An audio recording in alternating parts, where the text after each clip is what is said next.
Davis Riley was assessed a two-stroke penalty Saturday morning for using a distance-measuring device that had the slope feature turned on.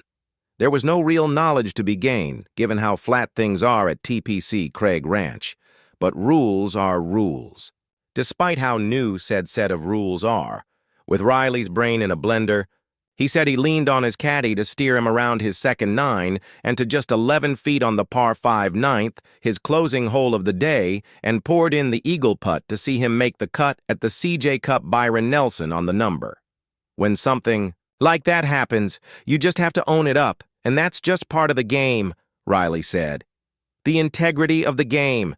This is the third week the PGA Tour has been doing testing with distance-measuring devices, and Riley said he and his caddy had been doing a good job of double-checking that the slope feature was not turned on.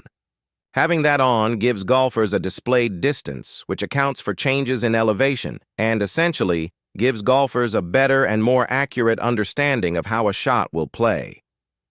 Riley had hit his tee shot on the par 3 17th to just 12 feet and was sitting at even par for the day.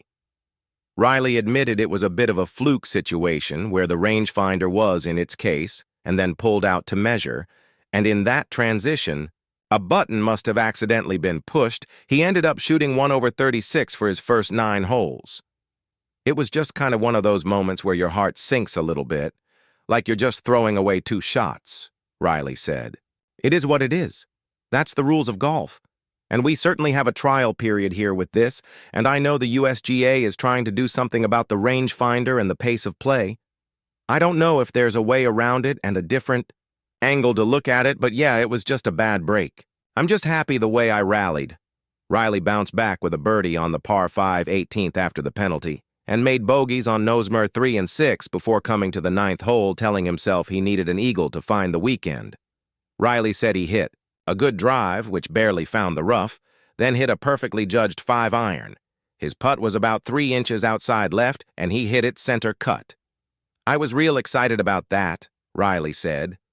Scottie Scheffler continues to lead the CJ Cup by 6 shots, with the second round wrapping up Saturday afternoon due to a lengthy weather delay on Friday, with his 8 under 63 holding up as the lowest score of the second round.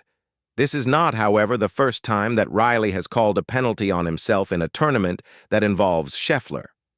In the final of the 2013 U.S. Junior Amateur, Riley called a one-stroke penalty on himself when he addressed a birdie putt and his ball moved. That resulted in him losing to Scheffler 3-2.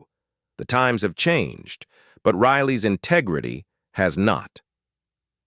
I love this game. And that's one of the beautiful things about this game, is the integrity all of us PGA Tour players and golfers uphold. That standard to ourself, Riley said. This is a game of integrity, so play with it and act that way.